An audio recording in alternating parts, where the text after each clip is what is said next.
अस्सलाम वालेकुम दोस्तों। अगर आपके पास सीमेंट की एजेंसी है या इससे जो मिलते-जुलते आइटम्स हैं, मिसाल के तौर पर आप टाइल्स बॉन्ड है या इस तरह के और जो आइटम्स हैं, उनकी एजेंसी है या आप उसको इंडिविजुअली काम कर रहे हैं उसका और आप ये चाहते हैं कि सारे कारोबार को मैनेज करने के लिए कोई कंप्यूटर सिस्टम होना चाहिए जो इस चीज़ को मैनेज करे। तो आज की इस वीडियो के अंदर मैं आपको अपने सॉफ्टवेयर का थोड़ा-सा इंट्रोडक्शन दूँगा कि अगर आप इस सॉफ्टवेयर को अपने बिज़नेस में इम्प्लीमेंट करते हैं, तो वो किस तरह आपके बिज़नेस में हेल्पफुल होगा। सबसे पहले तो हमारे ज़हन में ये सवाल आता है कि ये सॉफ्टवेयर क्या काम करेगा? देखिए, किसी भी सॉफ्टवेयर के अंदर जो आप कस्टमर से लेन-देन या रिटेल का काम होता है या होलसेल का काम होता है, इसमें 2 मेजर कंपोनेंट वर्क कर रहे होते हैं। एक इन्वेंटरी की साइड होती है और एक अकाउंट्स की साइड। अब इन्वेंटरी के अंदर आपके पास फिर आगे इसके डिटेल आ जाती है कि इन्वेंटरी के से मुराद आपकी परचेज़ है, सेल है, स्टॉक पोज़ीशन है। ये आपके इन्वेंटरी के मेजर कंपोनेंट्स आ जाते हैं। इसी तरह अगर हम अकाउंट्स की तरफ आएँ तो इसके अंदर आपके सप्लायर्स के लेजर आ जाएँगे, कस्टमर्स के लेजर आ जाएँगे, डेली के जो खर्चे होते हैं उनके लेजर्स आ जाएँगे। कैश और बैंक बुक की जो दिन भर की ट्रांज़ैक्शंस हैं वो मैनेज हो रही होगी। ये मेजर्स हैं, लेकिन अगर आप डिटेल में निटी-ग्रिटी में जाएँगे तो फिर आपको स्पेशली मैं इस बात कर रहा हूँ जो ये सीमेंट्स का बिज़नेस है, इसके अंदर ये होगा कि एक तो आपके पास जो सीमेंट आता है वो मल्टीपल गोदाम्स के अंदर आपका सीमेंट अनलोड होता है। ज़रूरी नहीं होता कि आप सारा एक जगह पे करें, आपके पास ऑप्शन होते हैं कि आप मेन गोदाम में रख लें, गोदाम 1 में रख लें, गोदाम 2 में रख लें, एक तो ये हो गया। दूसरा ये होता है आपके बिज़नेस के अंदर कि आप जब किसी को सीमेंट बेच रहे होते हैं तो 2 तरह से आप बेचते हैं। या तो उसको आप पहुँच दे रहे होते हैं या आप शॉप का रेट दे रहे होते हैं और आगे उसकी पहुँच के आप लादा से चार्ज कर रहे हो। तो ये जो सारी वर्किंग होती है इसी को हमने सॉफ्टवेयर के अंदर हमने करना है, जिससे हमें ना सिर्फ़ हमारी इन्वेंटरी की साइड कवर हो, बल्कि इसके साथ-साथ जो हमारी अकाउंट्स की साइड्स हैं, वो भी कवर हो और बाकी इस बिज़नेस के हवाले से जो चीज़ें वर्क कर रही होती हैं, वो भी इसके अंदर कवर हो। अब हम आते हैं सॉफ्टवेयर की तरफ प्रैक्टिकल ये सारी चीज़ें करके, बिल्कुल ब्रीफली सा डिटेल में नहीं जाऊँगा क्योंकि इसके अंदर फिर बहुत ज़्यादा टाइम लगेगा और डेमो का मकसद ये होता है ताकि आपको आइडिया हो जाए, इसके ओवरऑल स्ट्रक्चर का कि ये वर्क किस तरह कर रहा है। तो इसके अंदर जब आप सॉफ्टवेयर को ऑन करते हैं, आपके पास यहाँ पे मल्टीपल यूज़र्स आ जाते हैं। मल्टीपल यूज़र्स का जो बेसिक पर्पज़ ये होता है कि ज़रूरी नहीं होता कि आपके पास जो वर्कर काम कर रहे हों, उनको आप सारी सॉफ्टवेयर की एक्सेस दें या सारी चीज़ें वो देख सकें। तो होता ये है कि आपके पास फुल एक्सेस होती है, आगे आपके पास जो लड़के काम कर रहे होते हैं उसकी फिर डेज़िग्नेशन के हिसाब से आप उसको रोल असाइन करते हैं कि ये चीज़ें वो कर सकते हैं। इस काम को करने के लिए फिर आपने उन यूज़र्स के लिए सिस्टम के अंदर भी यूज़र्स बना रहे होते हैं और फिर आगे उनको राइट्स देते हैं। यहाँ से इसकी आईडी और पासवर्ड हमने करना है और लॉगिन हम इसको कर लेंगे। अब सबसे पहले तो सॉफ्टवेयर का ओवरऑल मैं आपको स्ट्रक्चर बता दूं कि सॉफ्टवेयर के अंदर ओवरऑल स्ट्रक्चर क्या है। सॉफ्टवेयर के अंदर जो पूरा ये सॉफ्टवेयर है, ये आपको मिलेगा मेन्यू की शक्ल के अंदर। यहाँ पे इनिशियल सिस्टम आएगा, ट्रांजैक्शन, बारकोड, यूटिलिटीज, अकाउंट्स और रिपोर्ट। कुछ चीजें ऐसी होंगी जो आप यूज करेंगे, कुछ चीजें होंगी जो हो सकता है इन फ्यूचर आप यूज करना चाहें, तो वो भी इसके अंदर मौजूद होती हैं। ओवरऑल एक फुल पैकेज की शक्ल में आपको मिलती है। तो अगर हम सबसे पहले आते हैं इनिशियल सिस्टम के अंदर, इनिशियल सिस्टम के अंदर जो हमारी वर्किंग होती है वो होती है जी कि जिससे हम माल ले रहे हैं। हमारे पास सप्लायर का फॉर्म आता है। सप्लायर के फॉर्म के अंदर हमारे पास एक इंफॉर्मेशन आ जाती है कि हम किन किन पार्टियों से, किन किन सप्लायर से डील कर रहे हैं। इसकी पूरी प्रोफाइल होती है। आप उसका mobile, fax, address, each and everything आप मेंशन कर सकते हैं। लेकिन अगर कम से कम भी आप डालना चाहेंगे तो आपने कोड डालना है जो कि सिस्टम ऑटो ले रहा होता है और यहाँ पे आपने उसका नाम डालना है और अपडेट कर देना होता है। सप्लायर के बाद दूसरी जो हमारे पास चीज आएगी वो आएगी हमारे पास कैटेगरीज। कैटेगरीज के अंदर हमारे पास मुख्तलिफ किस्म की जो हमारी प्रोडक्ट्स हैं उनकी कैटेगरीज आ जाती हैं। जिस तरह यहाँ पे इन्होंने क्रिएट की हुई है, क्योंकि ये भी मैंने किसी कस्टमर का डाटा लगाया हुआ है, लेकिन डाटा मैंने बहुत पुराना लगाया हुआ है उनका, इसलिए अगर प्राइसेस का या इस तरह की चीजों का आपको लगे तो आपने उससे कंफ्यूज नहीं होना। तो यहाँ पे कैटेगरी आ गई, ग्रे सीमेंट आ गया, व्हाइट सीमेंट आ गया, टाइल बॉन्ड आ गया, टाइल ग्राउट आ गया, उसके बाद बॉल कोड आ गया, कैरिज आ गया, लेबर आ गया और फ्रेट आ गया। ये बेसिकली उनकी कैटेगरीज बनाई हुई है। जो उनकी सर्विसेज है ना, जो फ्रेट और लेबर, वो भी हमने कैटेगरीज के अंदर डिफाइन की होती है ताकि हम इनकी रिपोर्ट मिल जाए कि हमारे पास इस डिपार्टमेंट या इस कैटेगरी की आज दिन में कितनी एक्टिविटीज हुई है। कैटेगरीज के बाद अगर हम आते हैं, हमारे पास है जो हमारे कस्टमर्स होते हैं, जो रेगुलर हमारे साथ काम कर रहे होते हैं, यानी कि जिनके साथ हमारे खाते चल रहे होते हैं, उनकी भी प्रोफाइल हम यहाँ पे क्रिएट करते हैं। इसको भी क्रिएट करने का वही तरीका है कि आपने कोड देना है, इसका नाम देना है, बाकी इसका मोबाइल एड्रेस, ये सारी चीजें आपने इसके अंदर मेंशन करनी होती हैं। ये कस्टमर के बाद हमारे पास जो अगला ऑप्शन आ जाता है वो हमारे पास व्हीकल्स आ जाती हैं। यहाँ पे जो भी आपकी गाड़ियां चल रही हैं वो आपने उनके नंबर डाल देने हैं ताकि एंड ऑफ द डे आपको इनकी प्रोग्रेस पता चल जाए। फिर जो मेन चीज आ जाती है वो है आपकी आइटम फाइल। आइटम फाइल से मुराद वो होती है कि जो आइटम आपने बेचने या परचेज करने होते हैं वो हर आइटम की इंफॉर्मेशन आइटम फाइल के अंदर आएगी। क्योंकि इस बिजनेस के अंदर नंबर ऑफ आइटम को बहुत ज्यादा नहीं होते, 15-20 आइटम्स ही होते हैं टोटल मिला के, अगर बहुत ज्यादा कोई इसकी पूरी वैरायटी के साथ काम कर रहा है तो। क्योंकि इसमें नंबर ऑफ आइटम्स बहुत कम होते हैं, जिस तरह अभी इनके पास 23 आइटम्स हैं। तो यहाँ पे कोड आ जाएगा, उसके बाद उसका नाम आ जाएगा, किस कैटेगरी का है, किस सप्लायर का है, सब category, brand, cost price, sale price, wholesale price, ये वो चीजें हैं जो यहाँ पे आपको मेंशन होगी। और इसी के अंदर आपके पास इन हैंड कितना पड़ा हुआ है यहाँ पे ही शो हो जाता है। बाकी आपका मार्जिन कितना है और ये ऑप्शनल चीजें हैं जो आप इसको देख सकते हैं। बाकी इसका साइज है कि कितने केजी वाला ये है। इसी तरह अगर आप यहाँ पे ये जो देखें कैरेज है, अब ये देखिएगा ये जो कैरेज है ये भी हमने यहाँ पे मेंशन किया हुआ है। ये कैरेज आ गया और इसका जो कैरेज का अभी रेट चल रहा है वो 300 रुपये है। तो यहाँ पे आप इसको कम ज्यादा भी कर सकते हैं। और ये इस तरह देखें हमने कैरेज भी यहाँ पे मेंशन किया हुआ है। इसी तरह फ्रेट भी हमने यहाँ पे मेंशन किया हुआ है। ये सारे आइटम्स हमने यहाँ पे क्रिएट किए हुए हैं, कैरेज के भी और फ्रेट के भी। अब हम आ जाती है जो हमारे पास जो अगला ऑप्शन आ जाता है वो है हमारे पास ट्रांजैक्शन, और इसके अंदर है डेबिट नोट। डेबिट नोट से मुराद है हमारी परचेज, क्योंकि हमारा सारा काम स्टार्ट ही हमारी परचेज से होगा। इसके अंदर ये आ जाता है कि हम किस सप्लायर से परचेज कर रहे हैं, किस डेट को परचेज कर रहे हैं, और हमारे पास इनवाइस का नंबर क्या है। यहाँ पे उसकी डिटेल आ जाएगी, क्या चीज परचेज की, क्या रेट लगा, कितने बैग्स हमने परचेज किए, और अगर कोई हमें डिस्काउंट या इस तरह की चीजें होंगी तो वो आ जाएगा। और अगर हमने जब परचेज किया और हम उन्होंने हमें कहा कि हम यहाँ से जो फैक्ट्री है उसके ऊपर आपको ये रेट दे रहे हैं 473 रुपए, बाकी ट्रक आपके लेके जाने हैं या यानी कि कैरेज आपने खुद देना है, तो फिर आप यहाँ पे ओवरहेड्स के अंदर डालेंगे कि हमें 10,000 20,000 जो भी आपका है वो यहाँ पे आप डालेंगे। और फिर अगर आप इसका प्रिंट लेना चाहते हैं तो यहाँ पे प्रिंट का ऑप्शन आ जाएगा आपके पास, इस तरह का आपको प्रिंट मिल जाएगा। बाकी अगर आपने यहाँ पे लिया और उन्होंने कंपनी वालों ने साथ ही बंदा भेजा, उसने कहा कि आपने हमें पेमेंट देनी है, यहाँ ही बिल बना के यहाँ से पे का बटन दबाएंगे और ये उसको ऐड करके आप उसको पेमेंट कर सकते हैं। जिस तरह आप परचेज कर रहे होते हैं इसी तरह परचेज रिटर्न भी होती है, सेम फॉर्म होता है। इसके अंदर भी अगर कोई आपने सीमेंट ले लिया या उसकी क्वालिटी ठीक नहीं है या किसी वजह से भी आप वापस फैक्ट्री को भेजना चाहते हैं, तो आप यहाँ से कंपनी सिलेक्ट करके, सप्लायर सिलेक्ट करके, आइटम सिलेक्ट करके, जिस रेट पे वापस भेजना है, जितने बैग्स भेजने हैं वो यहाँ पे लिख के पोस्ट कर देंगे। तो ये उसके खाते से उतनी अमाउंट लेस हो जाएगी और आपके स्टॉक से इतना स्टॉक बैग्स निकल जाएंगे। बाकी फिर इसके बाद जो आगे एडजस्टमेंट है वो अगर स्टॉक कम ज्यादा होता है तो आप एडजस्टमेंट भी इसकी कर सकते हैं। इसके साथ पॉइंट ऑफ सेल में जाने से पहले आपके पास एक और ऑप्शन होता है, वो होता है आपकी लोकेशंस का। जो आपके पास सीमेंट है या आपके पास बॉन्ड्स है या बाकी जो चीजें हैं वो आपके पास कितनी कितनी जगहों पे पड़े, और ये भी हो सकता है कि सीमेंट आपका एक ही सीमेंट मल्टीपल लोकेशन के ऊपर पड़ा हो। तो जब आप बिल बना रहे होते हैं सिस्टम आपको बता देता है कि ये सीमेंट किस लोकेशन से आपने गाड़ी वाले को बताना है कि लोड करना है। तो वो आगे पॉइंट ऑफ सेल पे जब मैं आऊंगा तो मैं आपको बताऊंगा। बेसिकली यहाँ पे आप अपनी लोकेशन या अपने गोदाम ऐड कर सकते हैं और ये कोई लिमिट नहीं है आप कितने ऐड कर सकते हैं। बाकी इस मेन्यू के अंदर अगर हम आए तो हम यहाँ पे कोटेशन भी दे सकते हैं। कोई बंदा बड़ा प्रोजेक्ट कर रहा है और कहता है जी मुझे 5,000 बोरियां चाहिए तो आप मुझे कोटेशन दे दे, तो कोटेशन का ऑप्शन भी आपको यहाँ पे मिल जाता है। इसके बाद यहाँ पे आ जाता है कि एक है item location quantity transfer. Some time ये होता है कि आपको एक गोदाम से दूसरे गोदाम में सेल नहीं कर रहे, वैसे आपने ट्रांसफर करना है, उस वो छोटा हो गया है या उधर सामान ज्यादा हो गया, आप कहते हैं उधर से ट्रांसफर कर लें, तो यहाँ पे आप इंटर लोकेशन ट्रांसफर भी कर सकते हैं। आगे जो मेन आपको इसमें बिलिंग का होता है उसको पीओएस। अब इसके अंदर भी जिस तरह सॉफ्टवेयर को ओपन करने के लिए मल्टीपल यूजर्स होते हैं, इसी तरह अगर आपके बिजनेस के अंदर मल्टीपल कैशियर्स हैं जो बिल बना रहे हैं, तो हर कैशियर की आपने अलग से आईडी बनानी है ताकि end of the day her cashier की अपने अपने नाम के साथ उसकी प्रोग्रेस आ जाए, बिल आ जाए या बाकी जो भी डिटेल है वो उस कैशियर के हिसाब से आपके सामने आ जाए। तो यहाँ से हम लॉग इन करेंगे और ये हमारे पास लॉग इन हो गया।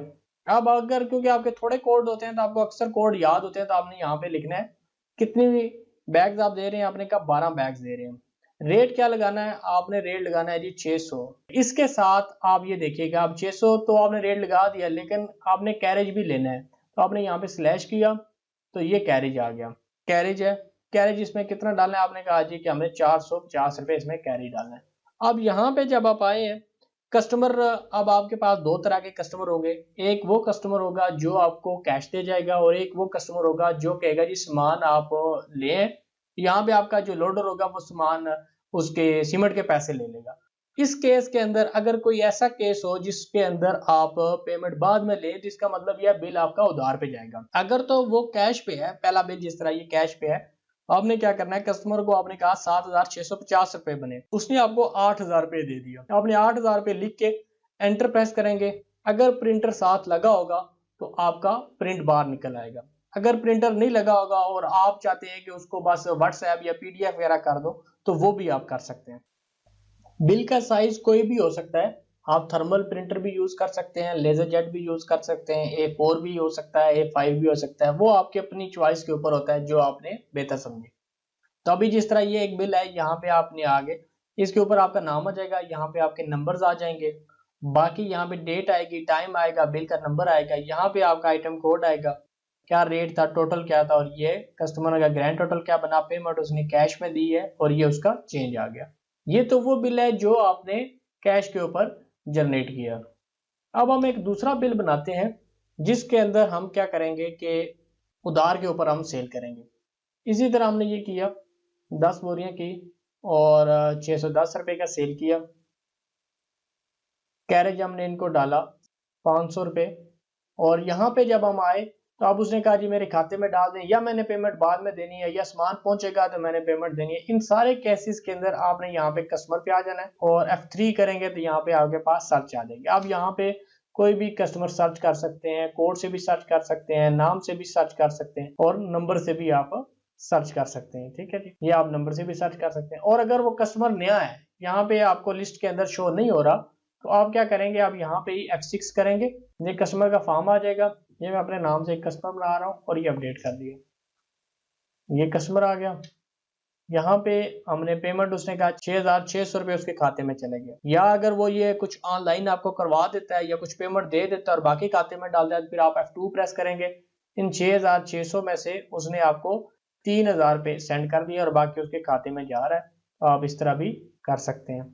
और अभी जो इसका बिल निकलेगा वो आपका बिल निकलेगा इस तरह, ये अभी इसका बिल है। सब टोटल ये था, ग्रैंड टोटल ओल्ड बैलेंस 0 था, नेट पेएबल इतना हो गया, पेमेंट इन्होंने ये की और न्यू बैलेंस इनका ये रह गया। बिल के ऊपर ही उनको डिटेल मिल जाएगी, और ये उसका कस्टमर का था। अब इसके बाद आप ये देखें, यहाँ पे आपके पास मैं बना रहा हूँ बिल, 20 बोरियां हैं, और ये लगा जी 580 रुपये लगा। अब आप क्या करेंगे, आप ये करते हैं कि एक ये भी आइटम है आपके पास, इसकी भी 10 बोरियां हैं, और ये लगा आपका 600, ये आ गया। अब आपने अगर किसी एक आइटम के अंदर मार्केट रेट के अंदर से डिस्काउंट देना है, तो यहाँ पे आपके पास ऑप्शन मौजूद है कि आप यहाँ पे डिस्काउंट उसको दे सकते हैं, 10% दे सकते हैं, या 20% देना चाहें, या जितना भी आप देना चाहें, या 5% देना चाहें, तो वो आपके पास ऑप्शन होता है यहाँ पे।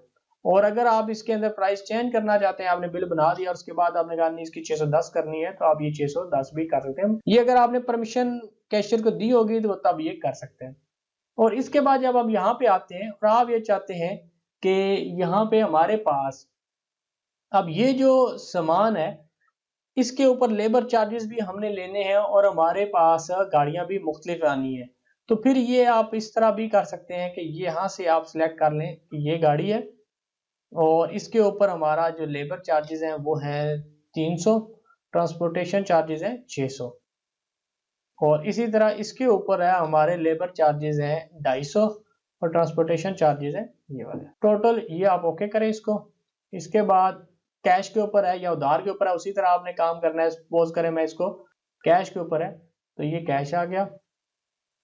तो बाकी इसके अंदर जो बाकी ऑप्शंस हैं वो आप ये कर सकते हैं कि अगर कोई बंदा आपसे कहता है ये ठीक है सामान आप भेजें, तो मैं आपको उसी वक्त आपको पेमेंट दे देता हूँ, और आप कहते हैं मैंने उसका कस्टमर नहीं बनाना, बस ये रिकॉर्ड में रह जाए कि इसने पेमेंट हमें देनी है, तो आप यहाँ से बिल बनाएंगे और टेम्परेरी क्लोज कर देंगे और यहाँ पे नाम लिख दें कि ये किसने बिल बनवाया, यासिर साहब कर दिया, साथ आपने उसका नंबर लिखना चाहे नंबर लिख दिया, और ये आप इसको अगर वो प्रिंट लेना चाहता है प्रिंट एंड क्लोज कर दे, नहीं तो यहाँ से क्लोज कर दे। अब जब लोडर आपका वापस आएगा तो आपने जस्ट यहाँ से रिट्रीव करना है। यहाँ पे यासिर साहब का आ गया, ये आपने यासिर साहब किया, यहाँ पे आए और जो उन्होंने पेमेंट दी है वो आप यहाँ पे पेमेंट लिख के, अगर प्रिंट नहीं लेना चाहते तो यहाँ से प्रिंट को अनचेक कर दें और ये आप पेमेंट लेके बिल फाइनलाइज हो गया। बाकी यहाँ पे डुप्लीकेट अगर कोई मल्टीपल आप बिल दोबारा प्रिंट करना चाहते हैं तो यहाँ पे क्लिक करके आप उसको प्रिंट कर सकते हैं। और अगर बिल के ऊपर आप डिस्काउंट देना चाहते हैं, आप कहते हैं रेट आपको यही लगेगा लेकिन पूरे बिल के ऊपर मैं आपको 5% या कुछ रुपीज छोड़ता हूँ, तो ये डिस्काउंट है आपके पास। आपने कहा 5% छोड़ता हूँ, ये 5% हो गया। इसी तरह आपने बिल फाइनलाइज कर दिया। बाकी अब एक कस्टमर आ जाता है, वो कहता है जी कि मेरा खाता मुझे बताएं कितनी पेमेंट है। आप यहाँ पे कस्टमर रिपोर्ट में गए, ये आप आ गए जी कस्टमर रिपोर्ट में, और मिसाल के तौर पर आपने कहा आबिद के नाम से है, इधर भी आप F2 करें, आबिद करें, ये आ गया जी आबिद कुरैशी आ गया। और इसका लेजर देखने के लिए आप डेट पीछे कर दें, डेबिट क्रेडिट का बटन, तो ये इसकी डेबिट क्रेडिट की आ जाएगी। ओपनिंग बैलेंस कितना था, सेल कितने हुआ, पेमेंट, सेल, पेमेंट, और आखिर पे ये इनका बैलेंस आ गया। अगर जो तमाम कस्टमर हैं सारों का बैलेंस देखना चाहते हैं तो फिर यहाँ पे आपके पास बैलेंस का बटन है, इस पे क्लिक करेंगे तो इस कस्टमर का आ जाएगा। अगर ये सिलेक्ट नहीं करेंगे तो यहाँ पे बैलेंस का बटन प्रेस करेंगे तो तमाम के तमाम कस्टमर का आपके सामने बैलेंस आ जाएगा। बाकी इसके अलावा अगर आप ये देखना चाहते हैं खास किसी एरिया के 22 नंबर वाले कितने हैं, डियाला रोड वाले कितने हैं, तो ये आप उनके जो कस्टमर आपने सिटी वाइज या उनके एरिया के हिसाब से डिफाइन किए हैं तो उनकी लिस्ट के हिसाब से भी आपको ये मिल जाएगा। बाकी इसके अंदर बेशुमार रिपोर्ट्स हैं, वो आप यहाँ पे देख भी सकते हैं। वो फिर डिटेल में जब ट्रेनिंग होती है तो उसमें हम कस्टमर को एक्सप्लेन करते हैं। अब आगे बारी आ जाती है कस्टमर से हमने रिकवरी करनी है, तो हम यहाँ पे आते हैं और यहाँ पे हमारे पास मंसूर आ गया। ये इनका करंट बैलेंस 6600 है और उसमें से उन्होंने मैं 3000 दे दिया, 3600 रुपये रह गया। कैश में वो दे रहे हैं, ये बैंक में दे रहे हैं। यहाँ पे आपके पास मल्टीपल ऑप्शन मौजूद है, आप यहाँ पे सेलेक्ट कर सकते हैं जो भी अकाउंट्स आपने बनाए हुए हैं। तो उन्होंने अलाइड बैंक में भेजे, अलाइड बैंक के अंदर उन्होंने भेजे, ठीक हो गया 3600 रुपये और ये आपने अपडेट कर दिया। तो ये इस तरह आप उसकी रिकवरी भी डाल सकते हैं, लेजर भी देख सकते हैं। इसके बाद आ जाती है बारी जी, आपने सेल कर ली, उधार पे भी कर ली, कैश पे भी कर ली, रिकवरी भी कर ली। सप्लायर की अगर आप पेमेंट करना चाहते हैं तो यहाँ पे आप आएंगे सप्लायर पेमेंट्स के लिए, आपने ये क्लिक किया, ये आपके पास आ गया और यहाँ पे जितनी आप अमाउंट दे रहे हैं वो आप यहाँ पे अमाउंट दे सकते हैं। और अगर इसका प्रिंट लेना है तो यहाँ से आप इसका प्रिंट भी ले सकते हैं। बाकी फिर इसके अंदर ये एक्सपेंस है, आप जितने भी आप खर्चे करते हैं यहाँ पे आपने एक्सपेंस अपने क्रिएट करने हैं और इसके अंदर आप एक्सपेंस डिटेल के अंदर उन खर्चों को आप कैश से दे रहे हैं, जिससे भी दे रहे हैं वो आपने यहाँ पे डालने हैं। बाकी मेरा कैश इन कैश आउट है, बैंक डिपॉजिट है, जो कैश से आप बैंक में डिपॉजिट करते हैं। इसी तरह अगर आपके पास पार्टनर्स हैं, यानी 2-3 भाई काम कर रहे हैं, जो 2-3 दोस्त हैं जो पेमेंट डालते भी और निकालते भी हैं, तो आपने पार्टनर्स बनाने और फिर आगे रिसिप्ट और विड्रा का आपने इसको यूज करना है ताकि आपको एंड ऑफ द डे या एंड ऑफ द मंथ आपको रिपोर्ट मिल जाए। इसी तरह फिर आपके पास ऑप्शन होता है जर्नल वोचर का। ये बेसिकली अगर कोई कस्टमर है, किसी का बिल बन गया था 25,300, उसने 25,000 भेज दिया, अब 300 का आपने एडजस्ट करना है तो वो आप इस जेवी के थ्रू एडजस्ट कर सकते हैं। ये इसी तरह सप्लायर के भी काम आता है। अगर सप्लायर की भी आपने करनी है बगैर वो पेमेंट के एडजस्टमेंट करनी है तो ये जनरल वोचर का आपने सहारा लेना होगा। बाकी फिर अगर रिपोर्ट्स में आए, सबसे पहले तो आपको मिलती है डेली सेल रिपोर्ट कि आज आपने कितनी सेल की है। उसके अंदर आप ये कैश किया है, ये उधार की है, ये दोनों आपके पास आ जाएगी। इसके अंदर अगर आप ये देखना चाहें कौन कौन सी आइटम्स बिके हैं तो ये आइटम वाइज आपके सामने रिपोर्ट आ जाएगी, किस किस रेट के ऊपर बिके हैं वो भी आपके सामने यहाँ पे नजर आ जाएगा। बाकी अगर आप ये देखना चाहें कि आज किस कस्टमर को हमने बेचा है तो यहाँ से कस्टमर पे क्लिक करेंगे तो ये आपको कस्टमर के हिसाब से रिपोर्ट मिल जाएगी। और जब आपने डेली की देख ली, ग्रास मार्जिन देखना चाहें, बिल वाइज देखना चाहें, ये आपकी चीजें जब आपकी कंप्लीट हो गई हैं तो आप क्या करेंगे, आप यहाँ से आएंगे एंड ऑफ डे पे, तो यहाँ से एंड ऑफ डे भी करेंगे आप। और साथ आपने जो बैकअप लेना होता है जो कि लाजमी है, वो आप बैकअप भी सिस्टम के अंदर ऑप्शन मौजूद है, आप बैकअप यहाँ पे सिस्टम के अंदर भी लेंगे ई बैकअप के अंदर, और यूएसबी या गूगल ड्राइव के अंदर आप रखना चाहें तो वो भी आप साथ इसके अंदर रख सकते हैं। अब जब आपने डेली कर ली, अगर आपने पिछले 1 महीने की या 1 साल की रिपोर्ट देखनी है तो फिर पीरियाडिक सेल के अंदर आपने देखनी होगी। यहाँ पे आप डेट देंगे, जिस डेट से जिस डेट तक देखनी है, ऑल का बटन आप प्रेस करेंगे, ओके करेंगे तो आपको डेट वाइज यहाँ पे आ जाएगी। और इसके बाद भी बेशुमार आपको बटन यहाँ पे नजर आ रहे हैं, इन बटन्स के आगे अगर हम चले जाएं तो यहाँ पे अगर हम देखें तो हमारे पास सेल के अंदर item wise, category wise, supplier wise, ये मैन्युफैक्चर वाइज, ये सारी रिपोर्टों का ऑप्शन मौजूद है। जिस तरह हमने सेल की देख रहे हैं हमारे पास परचेज की भी है। हम ये देखना चाहें कि इस डेट से इस डेट तक हमने कितनी परचेज की, तो हमारे पास ये ऑप्शन मौजूद है कि हम ये देख सकते हैं कि हमने कितनी परचेज की है। ये हमने शो किया तो ये हमें उसने बता दी कि इस डेट से लेके ये आखिरी है। क्रेडिट का मतलब है कि वापसी, और ये डेबिट का मतलब हमारी परचेज है, किस किस बंदे से कब कब की है। और अगर सिर्फ डेबिट परचेज देखना चाहें तो यहाँ से देख सकते हैं, अगर सिर्फ रिटर्न देखना चाहें तो यहाँ से हम इसको देख सकते हैं। बाकी इसी तरह इसके अंदर भी मजीद आप रिपोर्टें देख सकते हैं। इसके अंदर अगर आप आइटम वाइज देखना चाहें तो ये आइटम वाइज के लिए यूज होगा। बाकी आप अगर ये देखना चाहते हैं, सप्लायर के लेजर देखना चाहता हूँ, तो यहाँ पे आप आएंगे, अपना सप्लायर सेलेक्ट करेंगे, यहाँ से आपने डेट पीछे कर देनी है जिस डेट का, क्योंकि डाटा इसके अंदर पुराना लगा हुआ है तो इसलिए मुझे डेट ज्यादा पीछे करनी पड़ रही है ताकि इसके अंदर रिकॉर्ड आ जाए। ये हमारे पास आ गया जी, इस तरह ये सप्लायर का लेजर आ गया, ये आपका पेएबल है। अगर सारे सप्लायर का देखना होगा आपको तो यहाँ पे पेमेंट पे क्लिक करें या बैलेंस पे क्लिक करें तो ये आपको सारे की बैलेंस आ जाएगा आपके सामने। सप्लायर के बाद कस्टमर का भी मैंने आपको बता दिया। इसके अलावा अगर अकाउंट्स के अंदर आप एक्सपेंस देखना चाहते हैं कि मैंने जितने एक्सपेंस किए हैं इस डेट से इस डेट तक, तो शो का बटन दबाएंगे तो ये आपके पास सारे एक्सपेंस की रिपोर्ट आ जाएगी। और अगर आप ये देखना चाहें समरी की शक्ल में देखना चाहें तो ये समरी की शक्ल में आपके पास हर एक्सपेंस की समरी आ जाएगी आपके पास। किसी खास कोड की देखना चाहते हैं तो यहाँ से कोड सेलेक्ट करके ये करेंगे तो सिर्फ इसी कोड की आपके सामने एक्सपेंस की रिपोर्ट आएगी।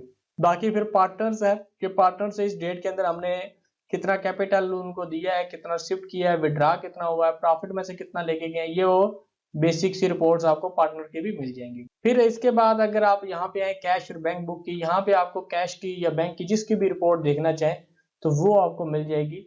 ये मिसाल के तौर पर शॉप के नाम से हेड बनाया हुआ है, ये देखना चाहें कि इसके अंदर कितनी एक्टिविटीज हुई हैं तो ये आपको उसकी सारी की सारी रिपोर्ट मिल जाएगी। कस्टमर से कितना हुआ, बैंक में कितना हुआ, कैश आउट कितना हुआ, कैश इन कितना हुआ, ये सारी की सारी रिपोर्ट। और आखिरी पेज पे चले जाएंगे तो आपको ये टोटल मिल जाएगा। समरी के अंदर देखेंगे तो आपको इसकी इसी रिपोर्ट की समरी मिल जाएगी, बहुत ज्यादा डिटेल आपको नहीं मिलेगी। फिर इसके बाद अगर आप आते हैं यहाँ पे कैश और बैंक के बाद जहाँ पे स्टॉक पोजीशन है, आप ये देखना चाहें मेरा स्टॉक कितना पड़ा हुआ है तो ये शो करेंगे तो ये सिस्टम आपको बता देगा कि ये ग्रे सीमेंट आपके पास इतना पड़ा हुआ है, ये व्हाइट सीमेंट इतना पड़ा हुआ है, ये टाइल बॉन्ड इतनी पड़ी हुई है। हर कैटेगरी का भी टोटल आएगा और आखिरी पेज के ऊपर आपको टोटल क्वांटिटी, टोटल कास्ट का टोटल और सेल का टोटल आपको मिलेगा। और अगर आप ये देखना चाहते हैं कि जो मेरा सीमेंट है वो किस किस लोकेशन पे पड़ा हुआ है, ठीक है, शॉप के अंदर क्या क्या चीज पड़ी हुई है, वेयर हाउस के अंदर आपके पास क्या क्या चीज पड़ी हुई है, शॉप के अंदर टोटल कितनी पड़ी हुई है, इसी तरह वेयर हाउस के अंदर टोटल कितनी पड़ी हुई है, तो ये आपको दोनों का लोकेशन वाइज आपको बता देगा। बाकी इसके बाद अगर आपने एंड ऑफ द ईयर आपने ज़कात शायद निकालने के लिए आप ये देखना चाहें कि मेरा एक ही पेज के ऊपर पे पर रिसीवेबल कितना है, तो यहाँ पे आप क्लिक करेंगे, ओके करेंगे तो सिस्टम आपको बता देगा कि इसके अंदर आपका बैंक ये सारे आ जाएंगे आपके, ये टोटल आ गया। इसके बाद स्टॉक की वैल्यू ये आ गई, रिसीवेबल इतना है, पेएबल इतना है, और जो टोटल आपकी ज़कात बनती है वो माइनस के अंदर है क्योंकि ये डमी डाटा है इसलिए ये माइनस में, अदरवाइज अगर ये प्लस में होती है तो ये 2.5% के हिसाब से यहाँ पे आपको वैल्यू मिल जाती है। इसके बाद एक और चीज जो मैं स्किप कर गया था वो ये था कि अगर आपने ये देखना हो कौन सी गाड़ी के अंदर कितना कितना सामान गया तो उसके लिए भी आपको व्हीकल्स की लादा से रिपोर्ट मिल जाएगी। आप यहाँ से डेट करेंगे जिस डेट को आपको चाहिए और यहाँ पे ये आपके पास ऑप्शन है व्हीकल्स का, इस पे क्लिक करेंगे ये बिल नंबर था, डेट आ जाएगी और ये आपके गाड़ियों के नंबर आ रहे हैं और ये बाकी उसकी डिटेल आएगी। तो इस तरह आप गाड़ी की परफॉर्मेंस को भी साथ साथ चेक कर सकते हैं। और अगर आपने ये देखना हो कि जिस तरह आज आपने, क्योंकि जो अक्सर जो लोडिंग वगैरह का होता है, ये बाकी जो चीज़ें होती हैं वो आपने अपने मजदूरों को देनी होती हैं, तो उसके लिए आपको यहाँ पे आइटम वाइज में आएंगे, ये लोड करेंगे और यहाँ पे आपके पास ये देखिएगा, ये अगर आप आते हैं ये कैरेज, ये यहाँ पे ये देखें इन गाड़ियों के नंबर इन्होंने डाले हुए, तो ये मैं सपोज करें ये कैरेज में देखता हूँ 020, ये आज कितने कैरेज हुआ, तो ये सेल पे क्लिक करेंगे तो ये सिस्टम बता देगा कि आज का जो टोटल कैरेज है वो ये वाला है 950 रुपये का। इसी तरह अगर आपने कोई फ्रेट वगैरह डाला हुआ है तो फ्रेट का भी कोड यहाँ पे आ जाएगा, उसको भी आप ये कर सकते हैं कि आज के टोटल इसका कितना है। या अगर आपने मंथली देखना हो मंथली तो आप यहाँ से मंथली का भी कर सकते हैं, क्योंकि इसके अंदर इन्होंने रिकॉर्ड डाला नहीं है, मैं इस तरह करता हूँ इसको कैरेज को, तो ये आपका आ गया जी पूरे उस डेट के अंदर, ये आपका टोटल कैरेज आ गया। तो इस तरह आप कैरेज की लादा से भी देख सकते हैं, गाड़ियों की भी देख सकते हैं, किसी खास एटम की भी देख सकते हैं। तो ये वो सारा जो बेसिक सी चीज़ थी वो मैंने आपको समझाने की कोशिश की है कि ये किस तरह वर्क करता है।